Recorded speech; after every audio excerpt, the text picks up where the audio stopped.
because it was Caitlyn, Braum, and Kha'Zix. Like, you can give them all 3 picks. Thresh is a higher tier champion than those guys, so you should just ban Thresh again if you are the Mysterious Monkeys. Yeah, Twitch banned out one more time. Still taking that into consideration up against Yuki, following by the Thresh. Yeah, it's the same stuff that we've seen before. So now, once again, insta-lock that Kha'Zix. And then we might just get the Ashe and, once again, their Lee Sin for Llama Bear. Those both worked out well. Yeah, exactly. I think you should just go for it. Once again, no reason to change it if it actually worked for you and it wasn't the reason you lost the game.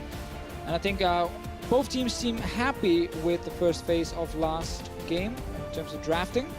Braum and Caitlyn were the 2 answers for Vitality. Funny enough, here they are again. Now, only thing for Mysterious Monkeys is they didn't actually win the bot lane that hard with their little Ashe combo, so they might say, you know what, that's not what we're looking for again, but it's still a safe choice. Well, there's a lot of attention being paid last game by Llama Bear up to the top, and he spent some time mid too. I like this. This might be the adaptation. It's going to be the Zyra instead of Lulu. I think that's a good adaptation because Zyra is a stronger laner right now. Not really open to these all-ins as we see before. Fiora ban, just like last time, it was then a blind pick Kled for Jisoo top lane. Obviously, Renekton was the answer by Cabochard. So far, same bans in the second phase once again. Kennen following that Fiora up in the top. Question is, will we see the same matchup in that top lane as last time with LeBlanc now banned away? There's an adaptation for Mysterious Monkey, so Nukeduck will at least be going on a different champion. Yeah, and if you are Cosq, you don't actually want to blind pick Syndra here because Nukeduck plays a pretty good Fizz. You don't want to risk that counter matchup for Nukeduck, so it might just be the Kled pick again. Even though I kind of want to see Jarvan from Jisoo, because I just think it adds even more skirmishing power in the mid game, where Vitality obviously not really looked that good and you can actually punish them. But I could also understand the blind pick Kled once again, but honestly, give me some job. We'll see. They still got some time on the clock to see if Jisoo's going to pick up J4. I've seen it a bit out of him, and against a composition like this, if they can find and squish on, they could be able to take out that Caitlyn or the Kha'Zix early. But no, it is going to be the Kled one more time, which means we'll probably see that Croc. For Cabochard again, obviously the fact that he died early on was mainly due to jungle interactions. Oh, the Shen's been left open now. So Shen was banned last time. They obviously replaced that Shen with the LeBlanc here. Vitality, they have played a lot with tanks top lane, Shen obviously being one of them. And it comes back in. It is a fine pick against the Kled. Now I think still a pick like Syndra here is perfectly fine. And I think it's a good choice for Nukeduck. All right, back over to Mysterious Monkeys. Cosq will get his counter pick. Fizz, Echo, traditional counter picks for Syndra. Not a guaranteed win by any means, but traditional picks. Katarina is the other one for Cosq. You always got to talk about it. You have to. So I was late last time to bring it up, even though I was about to say it because Medic was just kind of blah, blah, blah, blah, blah, blah, blah. And then he actually locked it in, and then no one believed me. When I was like, oh. Well, I'm sorry. But this time, something completely different. Cosq decides to pick up the Stoneweaver. It's Talia locked in. I don't know, Cosq. I think Talia in itself is very good, but it's a tough matchup for you to play against Nukeduck in this mid lane, and Cosq, as a player, has not looked very good if he falls behind early. But obviously, he's playing for the team right now. You can try and snowball top, where you have your Kled, who will outscale the Shen as a split pusher, and you have a very strong bot lane power. I really like the bot lane matchup for Mysterious Monkeys. I think it's smart drafting from Unlimited. If Cosq can survive his laning phase and actually go and help these two sides, then I can see a lot of value in the Talia pick. Well, it's always a gamble, but Cosq is not one to shy away from that proposition as the coaches will shake hands to walk off the stage for what could be the final time. Yamato Cannon, his team was able to come up with that victory, a fast turnaround. But can the Monkeys pull a turnaround of their own? We'll find out if they're able to do it here. Solid laning phase for them ahead. At least it looked that way last time around. Is a 2v2 going to be enough? Is that top lane going to be helped out by Llama Bear? Is Cosq going to survive lane? All those answers and more are coming right up, but we want to hear from you guys if you believe in the power of the Mysterious Monkeys. Hop on Twitter once again, hashtag MMWin over at LOL Esports, or will Vitality grab themselves 2-0 in their first victory here in the ULCS stage in summer? Hashtag VIT win. We're about to find out, so let's head into game already. Man, if you can actually win this series, it just sets you up so well for the next few weeks, because then we're going to get the cross-group play where suddenly you're going to play against teams like NIP and Rocket, also struggling teams. And if you can just beat all the guys down in the bottom, well, then you make sure you do not go to the promotion tournament, which of course is goal number 1. And then the second goal could then be maybe trying to make playoffs. But you never want to lose to the teams just around you in the standings, Pyre, because these are the guys fighting to avoid promotion tournament. You'll get another chance to play them later on in the split when things go right back to the regular groups, but... Especially also because Challenger Series, like with a lot of the investments happening, it's once again like PSG and Schalke. It's pretty stacked. Like, it is pretty tricky. I think the teams last split look really good in Challenger. I think there are some teams to really look for this split as well. But it's hard to always predict if there is as much punch as you see, you know, when you get a team like Mysterious Monkeys making it, and Fnatic Academy obviously made it in as well, then sold the spot to NIP. Well, it's funny you mention the likes of a team like Schalke, because that's actually the last time CosQ played the Talion stage, and that was one of the losses. So maybe he's picked up a few more tricks since then. We have to see that. Again, it is quite unusual that we get a lot of new teams always coming in. We tend to get like one new team every split appearing, and those teams tend to be pretty good. But obviously, last split where we had Rocket, Giants, Vitality, and Origin fighting for the bottom spots, it was very clear that the bottom parts of Europe, where it was in the end Giants and Origin, it was pretty weak, which is why obviously they dropped out. And we had a team like Mysterious Monkeys making it into the LCS.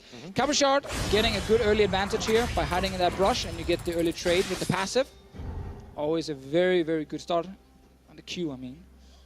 Coming up pretty well for him to start things off. And Cabochard, even though historically he's liked to play as carry-oriented as possible, Shen can still duke it out with the best of them trading up against Jisoo. We'll see if Joko is going to be making return visits up there as well as game gets underway. Already losing that Skarl, but Jisoo's got a pocket pistol. Jisoo last game didn't care if he lost Skarl or not. He just went forward anyway. He didn't care if he died, man. That guy's a madman. Yeah, he just took the fights anyway. But the reason Shen works well against some of these physical carries up top lane is just it's very easy for Shen with his W to obviously counter a lot of the auto attacks. But he's a level down now, which is why he can't do it. But Shen W is fantastic against these auto attack based champions, and obviously going early like Ninja Tappy into like an armor item. Like it's very easy for Shen to just get enough resistances plus his W to say you're never gonna kill me 1v1, and I'm just gonna play with my team, mid lane, bot lane, and that's how we're gonna snowball the game while you're busy up top lane trying to farm to your 2 items. So that lane's just pretty much going to be locked down. Where do the Monkeys look to build advantages right now? CosQ has roam potential on this Taliyah if he survives that lane. Exactly. Like I think bot lane is definitely opening for Mysterious Monkeys to try to play around the first tower with the Zyra Ashe lane. Top lane as well, even against Shen. Like if you bring more people to the party, you can obviously kill the Shen. Especially if you start bringing magic damage as well, if he's stacking armor. So I think CosQ can go to both side lanes, and they are both very, very viable options if it comes to snowballing. Especially because often against Shen, as we always talk about, you want to attack the global itself. Because if you go bot lane, well, Shen is going to follow. If you go top lane, you can't ulti yourself if you're Shen. Well, CosQ getting some vision cleared out here. I was going to say if he headed down to the bottom lane, Cabochard would have a harder time following right now. He did have teleport, but only level 3 on the Shen as we're underway. No big advantages being broken open just yet. It took a little while before First Blood started to come in the last game as well, despite the fact that it ended up being a sub-30-minute affair. Slamabear goes on a roving through the enemy jungle. This time he will not find Joko. Well, he will know that Joko is not on top side and the camps are dead, so he can kind of tell his team he's not top lane, which means there's only one other place he could be, which is bot lane. And appropriately, Yuki and Dreams are backing off. Exactly. They're like, oh, okay, there's a chance. Also, they got good early wards. Mysterious Monkeys on the bottom side. Taliyah mid lane Pyre, early on. Fantastic push. Love it. Spam Q and that stuff. Get the minions pushed in, but you don't really trade that effectively against the Syndra. You got to be very careful. And once a few levels get under the belt of Nuke, he will start taking over in terms of trading, especially level 6, because one champion gets an ulti that is build a wall and fly down to another lane. Doesn't really help you in a 1v1. The other champion gets an ulti that we like to call, one of these ultis where you really gotta master the champions to really use the ulti. You mean press R? You need to press the R button on them obviously with a few balls down first, preferably. Well, so yeah. Nukeduck already proved last game that he was able to press all of his buttons and do a lot. Which so is I very feel like this impressive. is going to be kind of right up his alley. Yeah, it's going to be easier for Nukeduck to obviously fire his ulti here, and it's going to give him an advantage in the 1v1 against Taliyah. Last game, I think he played it extremely well, getting early kills, and I just want to see that more and more from Nukeduck, because when he's playing well, he's actually a fun player to watch. Something that Vitality has needed, a breath of life in them, since it seemed up into this game so far, up into the series, that it was really all on Joko to try and get things going in any portion of the game. Vitality were kind of laying back and losing these games against some of the stronger teams in their group, but against the Monkeys, despite some mistakes, we can see the explosive potential that some of these players still have. And also we have to remember Yamato Cannon, when he joined Splice, all the way back last year in spring, the first split wasn't great. You know, they didn't really manage to do a whole lot. They didn't make playoffs, played in promotion tournament. However, that's standard when you get a new coach who really wants to try and change the way a team is playing. It's also a new team, too. I mean, those were a lot of untested rookies. Of course. I know they're all Danish, Deficio. I know they're good at League of Legends. Back then, all Danish, and then they replaced one of the Danes, Nisbet, and got Mickey instead, which obviously proved to be a very good change. But the point is, like, it takes time to kind of build up a lot of the basics in terms of how to play the overall macro game as a team, and I think Yamato Cannon is asking for time as well. He's not expecting Summer Split to be the split for Vitality. Well, the Monkeys are looking to speed things up right now. They sent Yuki and Dreams up towards the top side. Cabochard does not see them, but now he will. However, Llama Berry is waiting in the wings. Is this going to be the five-man top dive, I should say? It looks like it. They can dive the tower, Pyra. Yeah, tower can't go anywhere. Shen is gone. He's out of there. All right. Classic lane swap against Shen. Shen hits level 6. Enemy team is like, okay, now they can maybe play around bottom side with Shen, so let's just go top lane, into his lane, attacking the global itself and trying to rush down tower. And Vitality are really far behind in tempo here. Yeah, this is a nice start. They might just get the tower, but Vander hops on in, and he's going to be bringing Cabochard all the way back. So now Mysterious Monkeys are trying to scatter. Cabochard comes in with the taunt, but the charge was already on, and they've been able to clear away. Even CosQ joining up here. It is a party up in top. I actually think it's pretty good for Cabochard that he got interrupted there doing his taunt, because Taliyah would be here first, meaning Mysterious Monkeys were ready to take the fight, worst case. Llama Bear is sitting on a control ward. This is a very unexpected play. They do not think he's still up here. I think he just showed himself. Still 4 members. Yeah, he just peeked his head out.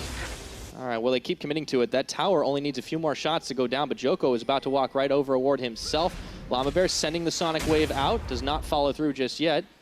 It's 4v3 up top. It's not something you expect to say every game of League of Legends. Now, Jisoo is still up here. Bot lane, obviously, Cabochard is already down there. He still sits with TP in case he needs to go top lane once again. And Jisoo is currently losing out on experience because Cabochard is getting solo experience bot lane, and Jisoo had to share top lane with multiple members. But Dreams and Yuki, they have a very pushing lane. They have a lot of harassment. Can they march the mini wave in and finish off first Tower Blood? It is oh so close in that top lane. Seems to be the team call by them spam pinging on the tower. Being like, guys, that's free gold right there. Come on, this is low. Llama Bear, he's back again. It's like he never left. Waiting out, finding Vander. Llama Bear, he wanted to go in, gets the kick after he flashes away, but that's going to force the heal out of Steel back. So they get an ultimate and a summoner just for the heal. Ooh, I really want to see Zyra and a flash. I want to see Zyra always save the root. When Lee Sin is going in to his little kick flash move, save the root till after you already kicked the guy, because then his flash is gone. Right now, Dreams used the root at the same time as Llama Bear jumped in, which meant the flash away from Vander actually managed to negate 2 effects at the same time. If you save one of them, you can then use that after, and you might be able to lock down Vander and actually get the first blood.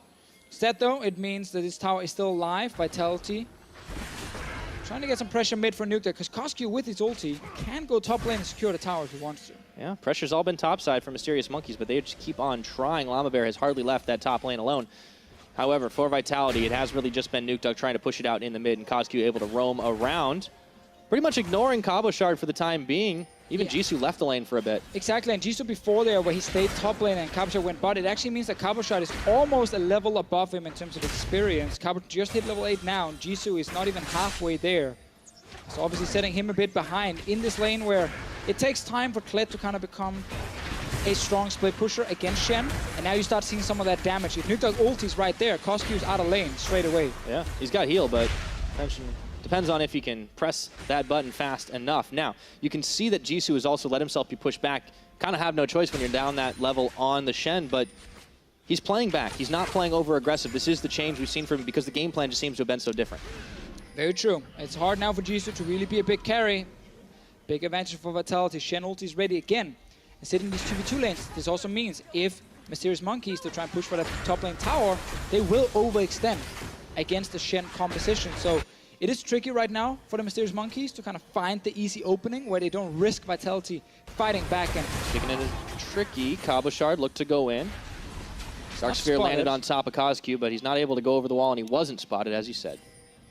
Back down to bot lane. Yeah, and you can see how Nukdog is kind of taking over mid lane now. As we talked about, once he got some levels, winning the trades. KazQ needs to find a way to get out of this lane to his sides, but he can't go top because of Shen ulti. He can't go bot lane because Jisoo is not that strong, and Cabo sits with taunt and flash to get over the wall. So it is actually extremely hard for KazQ right now to find an opening. And Llama Bear has been matched by Joko this game. Instead of the early game action that netted him a couple of assists, got his lanes ahead, Llama Bear just hasn't been as effective. Yeah, I noticed this between the games. Yamato Cannon was sitting with Joko and just talking one-on-one.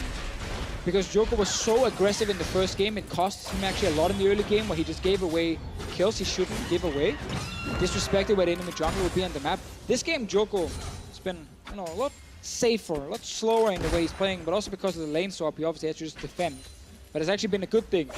Joko not been looking for the big aggressive invades for no reason.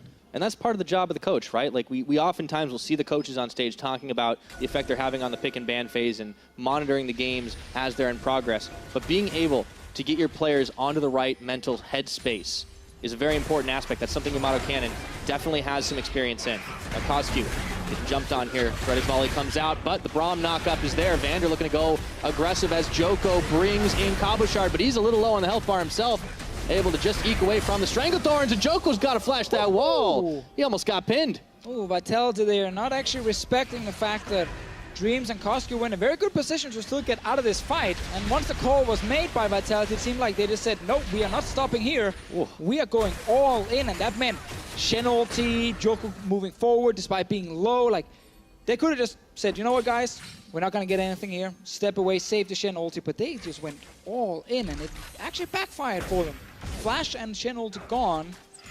KazQ did use his heal, I believe, after the fight, seemed like. I didn't see actually if he used it in the fight, but it is the only thing they managed to get.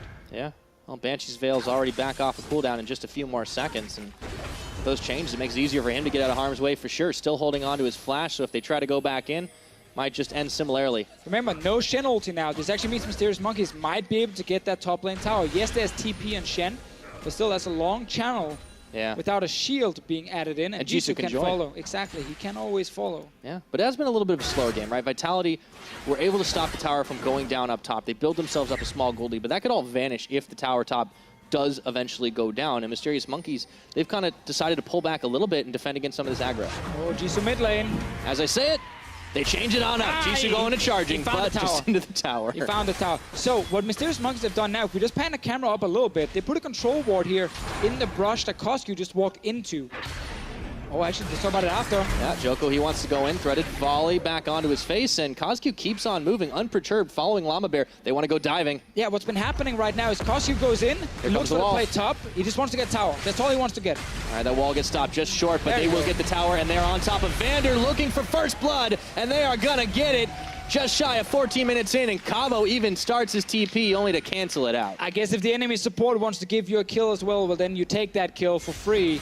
A sloppy play by Vander trying to defend without really being able to do it. But I really like that setup, because Mysterious Monkeys, by putting that control ward near the mid lane, whenever KazQ went out of vision in that ward, Nukdog had to call. He's missing, he could go top lane, I have to try and follow him.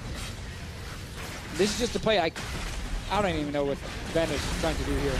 He might have wanted to let that wall finish, then he would have been on the other side of it. Yeah, he obviously tries to stop him from killing tower, but it was never really going to happen. So, first tower falls in favor of the Mysterious Monkeys. They find themselves in a gold lead, courtesy of that and the first blood onto Vander. And it went to Llama Bear as well, who's still got a lot of relevancy in this game. And it all started, Pyra, because Vitality tried to force a play mid, where even after Mysterious Monkeys had disengaged, the Shen ulti came in on Joko, which meant as soon as Shen ulti was on cooldown, you could just see cosQ and the rest of Mysterious Monkeys say, top lane, this is the opening we need. Llama Bear went up there, cosQ had his control ward down, he kept hovering towards top side to maybe force like an ulti. Nukedog had to constantly try and follow him a little bit, lose pressure mid, and that all snowballed into now Mysterious Monkeys getting first tower and even first blood. Small things like wasting an ulti sets stuff like this up. Now Cabochard's under fire once again. He has to taunt his way out. This frees up the bottom tower for Mysterious Monkeys to try and take a bite out of, and they're pretty close to being able to finish it off. Honestly, it's reminiscent of one of the few slow games we've seen out of the Mysterious Monkeys up against the Unicorns of Love. When things weren't going very quickly, they seem to be able to keep their heads, and this is happening. It's very true, actually. Like, the slower Mysterious Monkeys has been the best Mysterious Monkeys we've seen, where we just want to fight all the time and be super aggressive. It's just led to them get outplayed in skirmishes, make wrong calls, and then fall really far behind. Maybe they just want to play slow, but they panic when they get fallen behind. Or maybe they think they have to play aggressive to consistently win games, despite the fact that the slow style is actually working better for them. Yeah. As you highlighted, even against Unicorns Love in Game 2. So sometimes you don't know if you've struck gold, even though it's right in front of you. Maybe the Monkeys, this is the game plan for them going forward. However, there were a few trades. Mysterious Monkeys got themselves a tower down bot, but it was traded for a Rift Herald. And it looks like a kill as well, as Jisoo runs on into 3. Vander gets the knock up. They're bringing Cabochard in on the stand united, but Jisoo's got a pocket pistol, and he's trying to dodge it out. Cabo looking for an angle to go right in. It's going to be flashed away, but there's no tower to fall back to right now. cosQ looking to come in. Jisoo incredibly low, flashing forward, steal back, instant exhaust. Doesn't quite have the damage until just now gets the final hit. And the Monkeys are a little late to respond. cosQ trying to get some return fire, but between Joko and he, they are both safe enough despite being low on those health bars. Llama Bear looking to come in around the side, but nothing doing. No, nothing here for Mysterious Monkeys. 1 kill over to Steelback after Vitality. Setting up a little trap top lane. Jisoo felt like he kind of knew. Oh, let's see mid. Nope, Nukedog, he's out of there. Oof. But it really, like, it was like, Jisoo kind of knows, okay, they're probably up here and the team is on the way. cosQ. Ooh, that was a tense moment there, but Nukedog did not press R. Heal is available for cosQ, would probably have saved him. Didn't want to get baited into that one. But and a lot of MR as well on this Taliyah. They still got the push advantage right now. Even with some wave clear here, they got a few more pot shots off on this tower. Nukedog and Joko aren't able to fully defend. They clear the wave away, but there'll be another one soon enough. And they once again get the Shen ulti. Cabochard obviously used it to get that one kill. So it's like Jisoo kind of knows, okay, there's a high chance they're up here. I'm just going to see if I can check the brushes a little bit. His entire team is also kind of calling for it and on the way. So when the fight breaks out, you can see how Mysterious Monkeys, except for Llama Bear, they're all actually around topside because obviously Taliyah can use her ulti.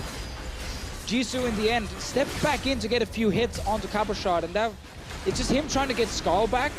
Again, he needs to be aggressive, actually hit people to get it back fast enough, and that obviously in the end means Steelback gets a few hits on him, and then he can't get Skull down. And Joko, this time around, Pyra, we actually get Rift Herald. Oh yeah. So, long investment into this mid lane, and it looks like this is where it's going to fall. However, the Monkeys don't want to give it up without a fight, but they might just have to. It goes on charging in, and there's not much more you can do about that one. Nukedog waiting in the wings here, see if he can get a pick off onto Yuki, and it looks like he just might do it. The power's unleashed, and down goes the AD carry, summoners and all. cosQ comes and builds a wall just a smidgen too late. Vander is even there to block it out once again. And Vitality, they start to swing the gold once again their favor, and they're in the lead. Yeah, it looked pretty good for Mysterious Monkeys a few minutes ago, but then that play top lane into now mid lane tower with the Rift Herald suddenly means Vitality find themselves slightly ahead. It's like 50 goals. But I wanted to talk about Jisoo because while that was a big mistake up top, not only was his team able to react fast enough, that was his first death this game.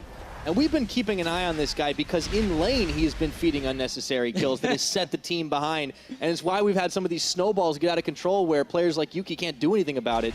It's improvement is the point. Very true, very true. We're looking for the small things. Yeah. I agree, I like that. You can't climb up a staircase in one go. But you can try, like down on all four, you kind of try to I mean, you're a tall guy. I don't know how you manage it, but I can skip a few steps. I have to go one at a time. Yeah, I can definitely skip some steps, but skipping steps in League of Legends is a big no-no. You do not want to do that. Follow all the small steps. You know, get your minion waves pushing, get your vision down, Pyra. Yeah. Don't just randomly start yelling on stage, go, go, go, because then you might actually find yourself overextending quite a bit. Speaking of, Jisoo does dodge out some of the damage. However, the Scat of the Week still is going to nail him in the back, and Vander was there to try to go in. Instead, he's just stuck clearing away a control ward. Whoa, guys, Baron is spawning. Have you ever seen Baron spawn before? A few times. Yeah, like every I don't day. think Mysterious Monkeys want to see Baron for a little while. Maybe they want revenge after last time. Because if you just keep trying and trying and trying, at some point it should succeed, right? I guess that's one way to look at it. Jisoo keeps on trying and trying to get away. Looks like he should be able to do this time around. Throws the bear trap on the rope, but Joko is walking out of it. Nice and easy. Nuke Duck flashing forward, looking for Yuki once again, and down he goes. That's 2 for 2 on the game. To be fair, Nuke Duck set that up really well. But even Brock Kabusha is like, I'm going in. You guys are watching me. Now the wall's coming in, but Vander is still able to. No, this time he gets knocked back. He had the shield the wrong way around. Joko is on one side of the wall, but the rest of Vitality are going to be soon to follow. However, the wave has evaporated. Monkey's trying to position in front so they can keep the defense going. It's 20 minutes, but the game is starting to swing the way of Vitality. Want to close this one out on a 2-0 note. Nuke Duck keeping the rest of the Monkeys at bay. Inside of the jungle, it's going to allow them to pick up yet another tower in mid. I've now seen Nuke Duck twice get a kill onto Yuki where he lands the entire combo. He's not just pressing R, he's actually landing the entire setup that allows him then to one-shot Yuki with the ulti at the end. So Nuke Duck, once again, playing a good game where he's able to kind of create picks with his team. We saw it on LeBlanc last game, we've seen it on Syndra now, gave them just another mid lane tower. And Vitality, it's been small things. Like, it's not been a massive macro move or anything. It's like, get one kill top lane, get a small advantage from that. Get a kill mid lane, and then Rift Herald to get, again, a small advantage. And they just slowly been climbing back ahead in this game. And it is the same thing we talked about earlier, where it is a slower game where people are not getting challenged as much when it comes to these quick decisions. Well, it's slow even by the standards that I think we see from the teams like Vitality. I mean, the slowest or the least kills we've seen in a game is split. It's been all action. There's 16 by both teams all put together. Vitality, right now, they were involved in that one against the Unicorns of Love, and it's only 4 total. Yep. This game could always turn pretty quickly. We saw what happened last time around. Mysterious Monkeys, on average, die 21 times per game and get 9 kills on their own. That's the average Mysterious Monkeys game, so 9-21. That's a lot of kills. We only 4 kills in here. Technically, it's a better ratio for them this time. Definitely true. Definitely true. It's It's never really good to die 21 times as a team if you only get 9 kills yourself. But that being said, this game, much less kills. Both teams are actually very even in gold. They've been trying to trade turrets with each other. And I think we might get a game now where you really get to be challenged in terms of your Baron setup, which is not something we always see from these guys because they tend to just start the Baron and then there's not really a setup, or they're so far behind they can't even contest the Baron. Yeah. So now we actually get to see the slow build-up, the part where you don't skip steps. And if you do skip them, you might lose the Baron. It's a very complicated dance, but you've got to be able to do all the steps in order to make it look good. It's so boring that even pro teams sometimes say, no, screw it. I do not want to go through this step and this step and this step. But it's important. Sometimes it's much more fun to just rush the Baron and then say, if they show up, turn around and just kill them. It's just not very consistent. All right, Ash Arrow goes in, the wall goes down. Even the charge, Nuke Duck, everything's being thrown at him, but he's still just able to walk away. That's 3 ultis. Yeah, and Steelback's just uncontested up top. He was even thinking of doing the Krugs. That's how much time he had. Well, Nuke Duck, Pup Ghost, walked out of there. All right. Yeah, I don't even know what to say. Like, he literally just walked out of there. Oh, Mysterious Monkeys trying to throw everything they could at him. It just wasn't going to be enough. And in the end, they neglected the top turret. They neglected the bottom. Vitality, they can just out-rotate at this point. Yeah, Mysterious Monkeys tried to all-in for mid-lane kill into maybe that Baron setup we mentioned. So they sacrificed the side lanes. Like, look at this. Jisoo sacrificed bot lane. The rest of the team sacrificed top lane. They just lost 2 turrets because of it. All trying to kill Nuke Duck in mid. Yeah, honestly, I do like the gusto that they play the games with, but there are some times when they just make these plays on the Monkey side and just go, huh? I mean, that's kind of thing, right? When you play the style where you just want to get gold through kills, it's just never consistent. Like, think back to Unicorns of Love when they came into the LCS. It was very much the same kind of thing. It was just constantly looking for some of these engagers, roams into mid lane, crazy fights, and the way they would get advantages would be through killing people. That is just never a consistent way to do it, because if the other team can then match your fighting, or maybe in this case here, you actually miss some of your ultis and the enemy team can dodge around, you just end up losing a lot. That's just happened right here for Mysterious Monkeys. I mean, it worked for Unicorns, you know, a good 60-40 because they just were that good at fighting, yeah, right? Yeah, exactly. But it's just not the same for the Mysterious Monkeys, and now Jisoo's finding that one out the hard way as Vander gets the knock-up onto him and Cabochard claiming the kill. Joko cleaning up the Dragon. They're getting everything. Exactly. Getting killed, getting Drakes. And I really like that point, Pyra. I want to add that too. Like, it's not necessarily a bad playstyle.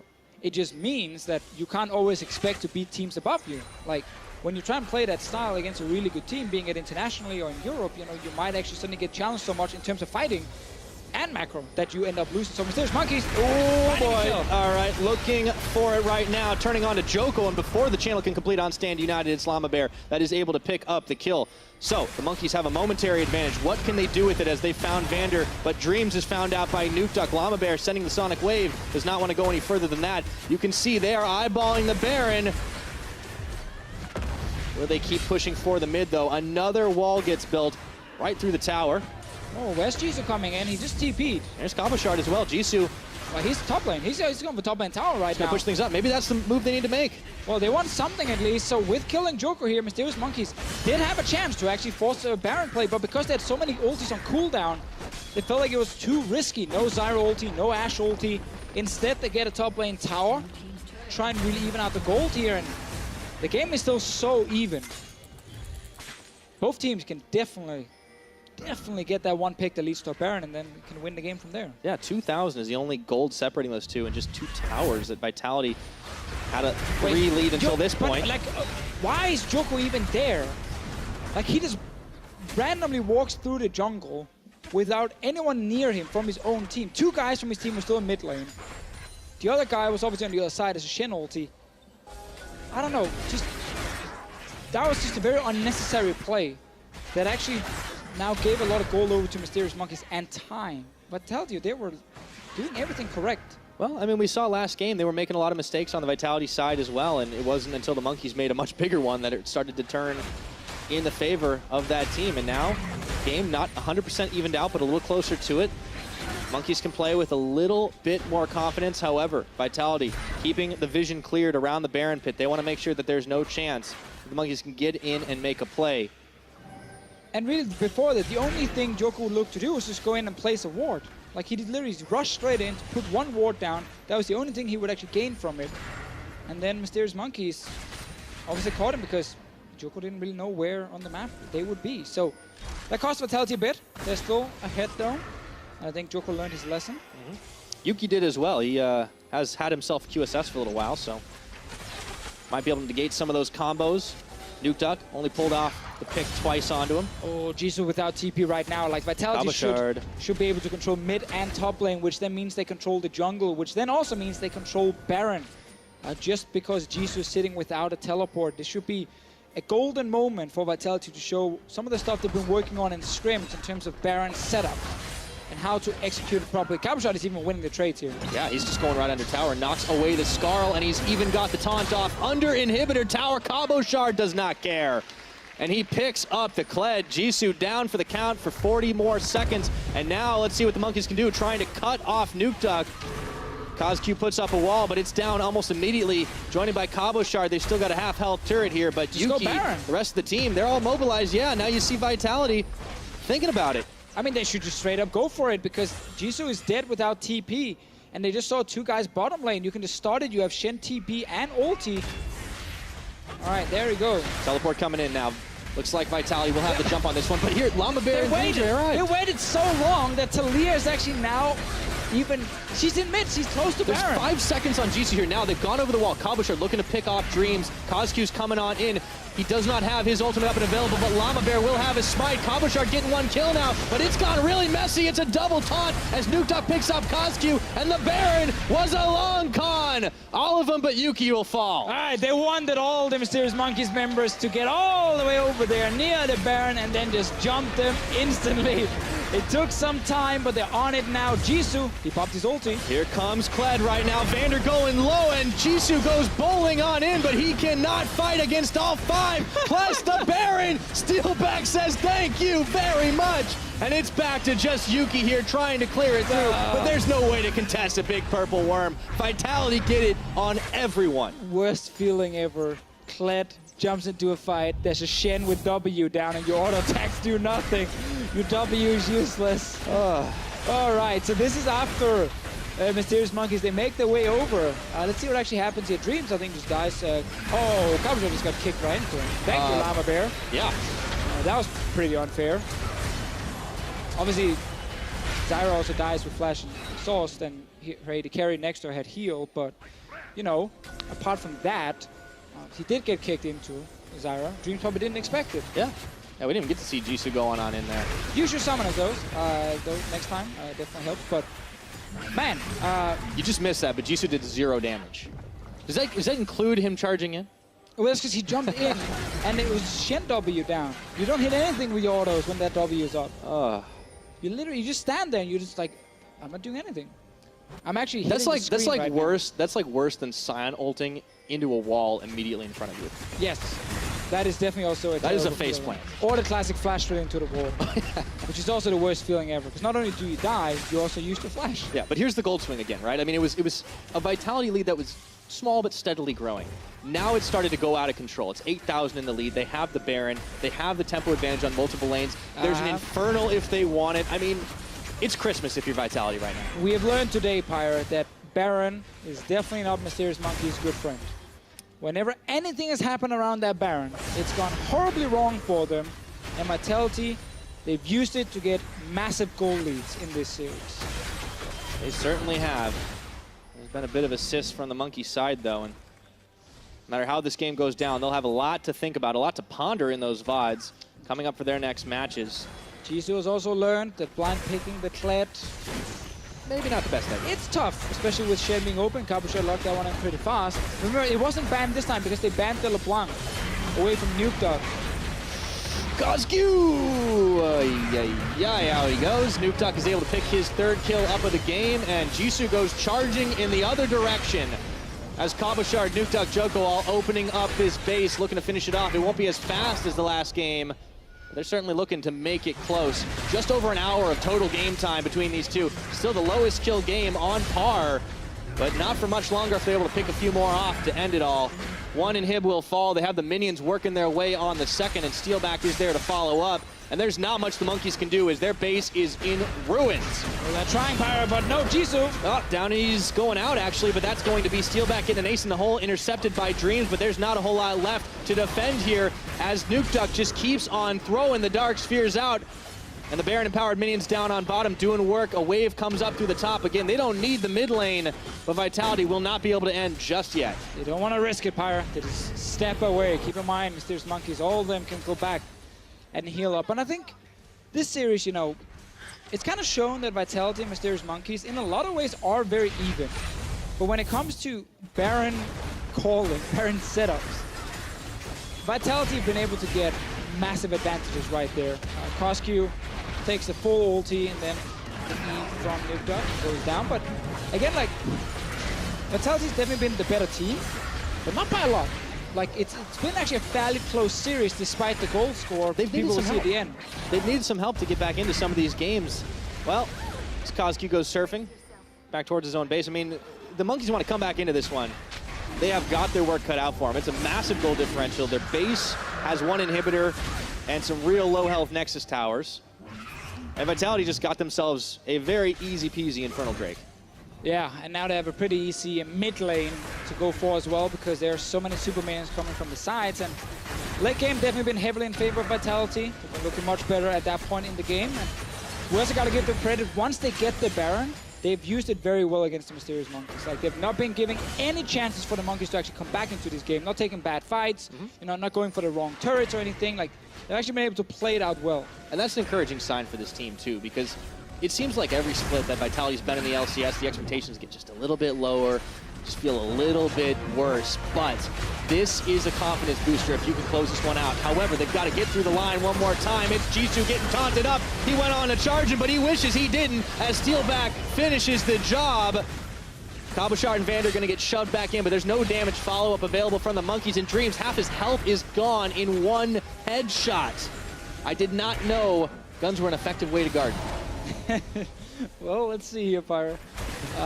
If you're Koskyu here, what do you do? Like, you can't really do anything. You can never get in the fight.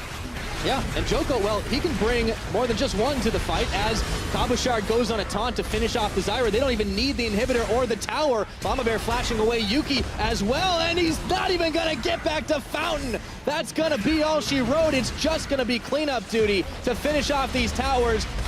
And after a rough start to the split, Vitality are revitalized.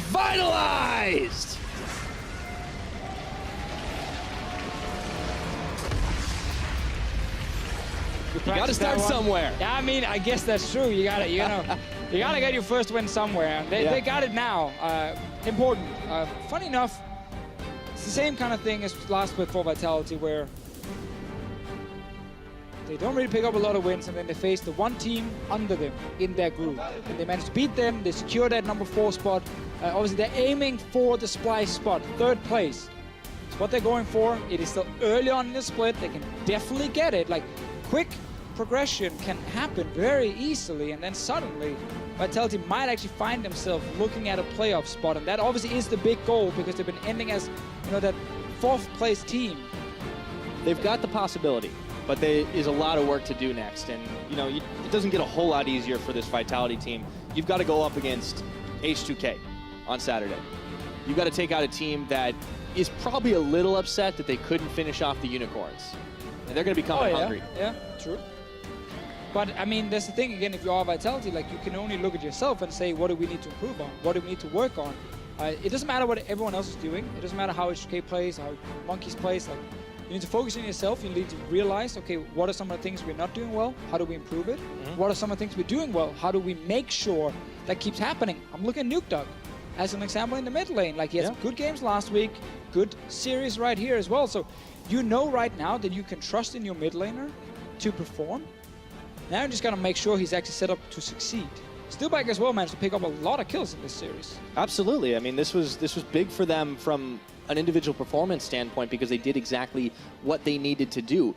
Up until this series, it seemed like it was all on Joko trying to set them up, and when he faltered in this series, they were there to step up, to make the plays. Yep. And that's an encouraging sign. When you have more than one avenue of attack and you can use it, it's hard to prepare for that. And now if you are Vitality, you're also looking at some of the teams in the other group that you're going to play very soon, like Rocket, like NIP, as opponents that you might be able to take down. But if you're Mysterious Monkeys, it's tough. Now, it's your first split in the LCS for a lot of these guys. Unlimited, his first split as an LCS coach as well. Your organization doesn't really have a lot of experience at the highest level, so it's really hard, but I think also at the same time, they kind of expect it to be a team where it wouldn't be easy and it would take a lot of time. But at the same time, you want to really start winning some games. Yeah, the growth needs to happen somewhere, and we'll see if they're going to be able to pick it up as the split goes on. But over back to Vitality, we got to talk about our player of the series, and honestly, who else could it be but Nukeduck? This guy came up huge, and he kind of proved his name true. Remember, it came from Nuke, I'm going to blow somebody up, and we saw a lot of that. What's the duck part? I don't know. He quacks. Okay, there you go. You see him on your screen, looking very focused. Definitely a big highlight play of him. Yeah. Looking at his screen, and there you see him. He didn't die, man. Oh, he's talking. Yeah. Big plays, as you can see right there. Yeah, I mean, it's sometimes it's risky to take like a LeBlanc, right? Less so on the Syndra, but he kind of was able to show up, not just holding his own up against Koskyu in most of the 1v1 situations, but being there at the right time to start blowing up priority targets. And like we talked about Yuki being the X factor, the strength for the Mysterious Monkey squad, Nukeduck was priority on him constantly. Yeah, and I like that Twitch ban against Yuki. It actually meant that Yuki couldn't really be that guy in the late game fight. They did their homework. Maybe try and carry them. They did their homework, and Vitality cruised their way to a 2-0 victory. Now, having secured their first win of the split, we'll see what their jungler thinks after that series. Thank you very much, guys. Yes, I am joined here by Joko. First and foremost, congratulations on your first win of the summer split. It looked a little crazy and chaotic at times. Talk me through how you guys won the series. Well, we come to the series like comfortable, obviously, and we like you say, struggle in a bit in first games and a bit in second game. We play good. I'm a bit sad of my performance, but I feel like I got carried by my teammates, and I'm very happy for this win, yeah, obviously. I'm very sad by your performance as well, because you didn't get First Blood again. First Blood King, actually, in 2017. Yeah, that's true. Like, I was a bit sad. How do you always find a way to get those kills? I don't know, like, you can got some XP runes, you know, and, like, it's help a bit. Like, you can just level 3 gank mid or, like, go for an invade.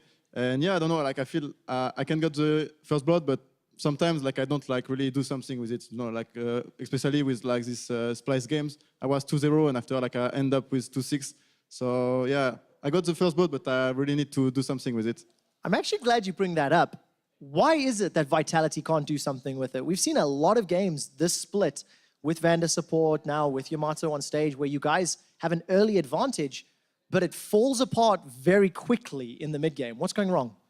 Well, like Yamato says, like, we got too many cooks in the kitchen, you know, like everyone like want to be the shot caller, and we have to know each other, you know, we have to use it to know it. Yeah, and we, how to say, like, we got like really strong in the early games, most likely every time, but we like skip steps, and we are like just like confusing about like what we should do, and we are a bit too much excited, and like that's why like it's our problem right now, and we're like trying to fix these mistakes. At least a win today should help with some of the confidence side. You guys are playing H2K in a few days' time. It's going to be difficult. Earlier today, Stress did a stats segment at the beginning of the show where he broke down how Vitality's members are under-damaging in comparison to champions around the world, how Steelback is not really being the carry, either not being with the team or dying early. I know you watched a little bit of that segment. Why is it that Vitality's damage is not finding the enemies in a lot of your team fights? Well, I think like you said, like in early game we got good advantage, but after like it fall up in mid game and late game, so we can't really like do damage since like we are in losing position. So you can just like try to do this defensive play, but obviously like if you are losing, you can't really have the best damage. And yeah, I think it's come from this. Like if you just lose, you can't have best damage. Well, just lose there. Of course, early game is your favorite. Let's see if you can keep it up later in the split. I have one last question for you, Joko. Is this version of Vitality going to break this downward curse that seems to be following the Vitality organization? Yeah, obviously we look forward because like we are kind of stuck in like 7th place for 2 or 3 splits or even 4th. So we are like happy because like right now I believe in this team like maybe more than the last splits, and we are like all European, so there is no like fight between like Korean and like other European, and yeah, it's good. And Yamato is really like a strong figure, and like he's really help us for everything. So I think we can like be like just break the curse. Well, we'll see. It's still very early on the split, and hopefully you guys can continue to grow. Congratulations again on the win. Thank you very much. Thank you, too. Guys, we're going to head over to an ad break. When we come back, Roccat get a shot at Fnatic.